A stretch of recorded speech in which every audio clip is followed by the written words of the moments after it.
Hi, hello, welcome back to my channel. So in this video I'm working on more ceramic pieces, so I already made a few and I will try to use up all the clay that I have, so I will make more pieces this time. So I already made a few things. So I made this planter, it's a bigger one, so I'll make also smaller ones, cute little bowls and plates, and three ring dishes so far. Now I'm gonna work on more mugs and planters. So let me show you how much clay I have left. So this is all the clay that I have left. It's still quite a lot, I think, so I will probably make a bunch of stuff. So yeah, this will be fun. Also, I need to remember to make the hole for the planters. I almost forgot this.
I love this one.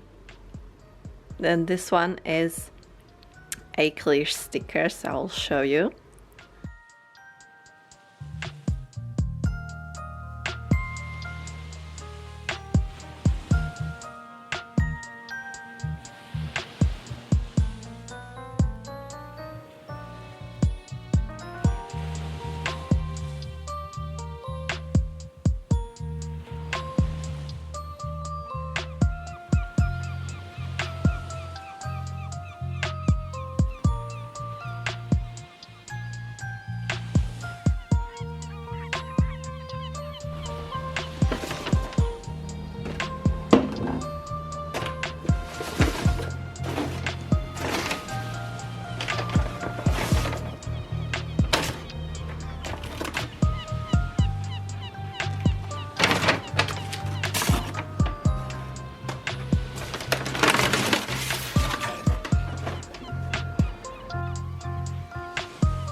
I got this pink paper that I'll use for photographing my products. I need to take photos of the stickers, so I need to photograph the tiger and mermaid stickers, and then I will list them on Etsy.